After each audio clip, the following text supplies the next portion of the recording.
Welcome in, hockey fans. I got the other half of the defensive pairing. I got the twins today. I got Jack Judson first. Now I got Jacob Semik with me. I just talked to your defensive partner, right? And I asked him, I said, what's it like to come in here as a freshman and join this team, but not only join the team, but be a mainstay from the very start? Your thoughts? Oh, it's awesome. It's obviously nice having guys that I've played with in the past, like Maniscalco, to kind of lead the way is a huge part of our team. And then having a guy like Judson who's in the same exact scenario is a big help for us because we can kind of relate to each other, whether it's being in the weight room or on the ice. We kind of play a similar style. So we struggle with the same things and we excel in the same things. So it's really easy to kind of have someone that exactly knows how you feel about everything. You know, I asked Coach Powers last year, I said, what are you going to do for defensemen? He said, oh, I got a couple that are coming in that are going to be special. And I said, oh, you're talking about Brinson and Maniscalco? He said, no, I'm talking about Judson and Semik. What did he tell you when he recruited you? What did he tell you about what you could do here? He just said I'd have an opportunity here, and he was very black and white with me. He said you'd have an opportunity to play, and he didn't guarantee any type of ice time. He just said you'll have an opportunity and get your chance, and I kind of just ran with it. So, I mean, he didn't guarantee anything. He just kind of said, look, like you'll have an opportunity here, and I just kind of took advantage of that opportunity, I guess. So as we talk in January, so many things have happened for this program over its inception the last 4.5 years. But this year especially, it's been weird, right? You started early, you went to China, then you came back, you went to Alaska, then you had 3 weeks off in the middle of the season. Then all of a sudden you get into a stretch of 13 straight, which you're now getting close to the end on, and you guys have held up. What's it been like as a player? It's been good. I think coming from junior hockey, you play a lot of games, so you're really kind of used to the grind, but it's the perfect team to be able to do this type of schedule with. We're very close. And we have a really good leadership, so it's been an easy transition with all these games. And even on the weeks off, staying dialed in, it's a help when you have guys that are older, like that really lead the way, like Brinson, and teach you, like, all right, well, this week's off, but we also got to be prepared because in 3 weeks we got to be able to have an A game. So basically, our leadership kind of helped us with that, and especially the younger guys and how close our team is. You know, when I look at your team right now, and I hashtagged a new one this week, I call it New Gear, right? Because you guys showed me something last weekend and this past weekend. In Brown, you came back from behind and you just took things upon yourself and won a hockey game. This weekend, it had split written all over it the way you played the first couple of periods on Saturday night. And all of a sudden, you found what I call New Gear.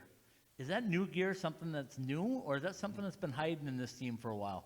I think for our team, we obviously have been trying to get over the hump, and we've kind of battled a couple weeks here. And these last 2 weekends have really been a showing tale of how our team really is, and really taking that next step, which is what we've been trying to do leading into a team like Clarkson, and making sure we can really close out a team. And we did that on Saturday night, even coming from behind. And it's just going to help us in the long run, because in the big games you might have to play from behind, and we've kind of been in every scenario now where we can handle anything, I think. And it's good to get that out of the way early, because you don't want to face it in the end and not know what to do.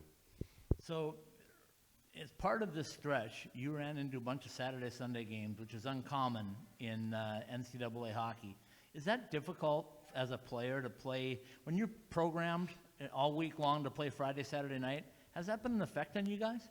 Yeah, it's different, but with Leanne and being so dialed in with us in the weight room, she's very good at getting us prepared for that quick turnaround. So it's something you get used to. You've done it kind of your whole life, but it's definitely, you got to take care of your body extra after the Friday night game or the Saturday night game, if you will, going into the 3 p.m. Sunday game. So Leanne does a great job with us with recovery and making sure that we're able to play. And either way, both teams have to deal with it. So we're used to it at this point, and it's only going to help us, like I said, in case we have one later on.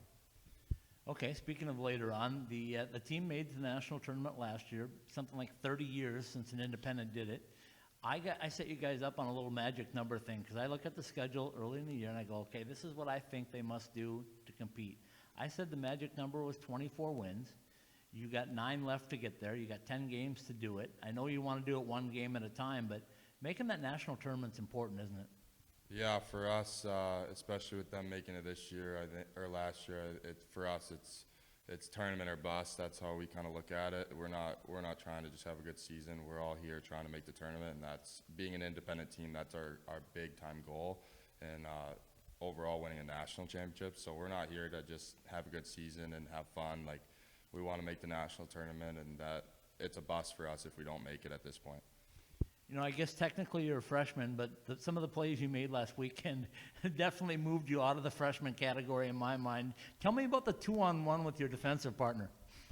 Well, it's kind of a breakaway. I was at the end of my shift, so I was trying not to make it about me because I saw Morocco and then Judson coming up, and PJ actually did a great job on that play because he drove the net hard, which pushed back their D. And by pushing back their D, he was focused on me and PJ, and then I kind of just slid it over to Judson, and he did his thing, and he scored a great goal. So, I mean, without him obviously scoring, I look a little bit off there, but whatever. It worked out. We're just going to pretend I meant to do it like that. So. Jetty told me that Coach Fields said, I want you guys to step up in the play a little more. True? Yeah, true. He kind of challenged us last week to take that step. I think as a freshman, you come here and you don't want to really mess up because especially with guys like Brinson and Maniscalco who are really, really, really good players, and you're kind of just don't want to be that pair that messes up. And being freshmen, you kind of got to earn the coach's trust. And once we kind of found out that we earned his trust, he kind of challenged us to, hey, like, look, we know you can do this perfect and you can do this good or whatever, but we want you to do more because we know you can, and that's all it took for us. And it was nice to have their support. It's always, you never really know as a freshman if you have the coach's full support to go and jump and make plays, but the coaches here are unbelievable with trusting you and letting you develop. You know, and part of that trust factor is the power play, obviously, and I saw he's moved you guys around. He's put you up with the first offensive pairing, if you will. Although your team is so balanced, who knows? But what's it like to be able to work with guys like Johnny Walker and Sanchez and Willie Needham up front? Well, they're great players. I played with Sanchez and Needham in Dubuque, and then Walker's obviously the best goal scorer in college hockey. So it's great to play with them. I mean, every time you get a shift with them, you know you're going to be in the offensive zone and you're going to be making plays. So it's good when you play with guys that are especially up for the Hobie Baker and guys that are excelling here. And watching them kind of their path, it's just awesome to see and glad to be a part of it for them. Okay, so let's talk Dubuque, right? You played at Dubuque. I joked with your teammates and when I talked with Willie, and I said, you know what happens is it seems like there's a direct line from Dubuque to ASU. What's the connection there? Is it just coincidence? I mean, I think part of it's a coincidence, but at the same time, Mike Field was assistant coach there, so he kind of has the scoop. He obviously knows all the billet coordinators and all the staff there. He stays in touch pretty well, but I mean, it's the best university to play hockey at. So I mean, any junior player, anywhere would want to come here. So it's just kind of a coincidence that we all ended up here.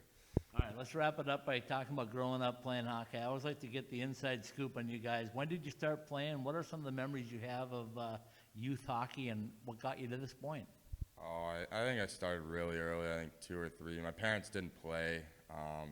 They learned hockey through me. My dad was like a baseball guy and bowling, and golf, like the worst sports. But my mom she played sports too, I'll have to admit, but she's not very whatever. She says she played sports, but they just learned through me, and they kind of just said, here, like, he likes it. Like, they were very hands-off, I would say. They just let me have fun with it, and it just kind of worked out. And then grew up with the Little Caesars organization for seven years, I think. And then when I got a little older, Honey Baked, and then that was kind of it. Okay, you did win a gold medal, though, for Team USA, I'm told. Yeah, I did with Youth Olympics. They're in the championship tomorrow, actually, for the next wave, so I'll be rooting for them. So, yeah, I got lucky enough to win one of those, and it's just right place, right time, I guess. So I'm 100% Norwegian, and you got to go to Norway, and I'm jealous right down to my bone on that because I haven't been there. What was Norway like? Oh, it's beautiful. We stayed in the Olympic Village, and a lot of mountains, a lot of snow, but it was awesome. The town, the people there was awesome, and being in a place like that where the fan base was so cool for all the games too, and playing for your country, it was a really cool experience. All right, final one. Last week in practice, you had a little battle, right? You had USA versus Canada, Latvia. Tell me a little bit about that, and why did I have to hear that Canadian national anthem? No, I mean, it wasn't sanctioned, first off. You got 2 Latvians and a kid from China on their team, so it's not a sanctioned event. It's not IHF rules, so it doesn't count. It's completely void, and then yesterday we had a little rematch, and we lost again, but it also wasn't sanctioned because we got guys from Europe. I didn't know it was Canada-Europe. Like, we'll take the Latvians next time and Zonger, and we'll go to work and win. All right. Thank you, Mr. Semik, for spending some time with us. Continue the fun, continue the good play, and let's get into that national tournament. Awesome. Thank you, Scott. Appreciate it, man.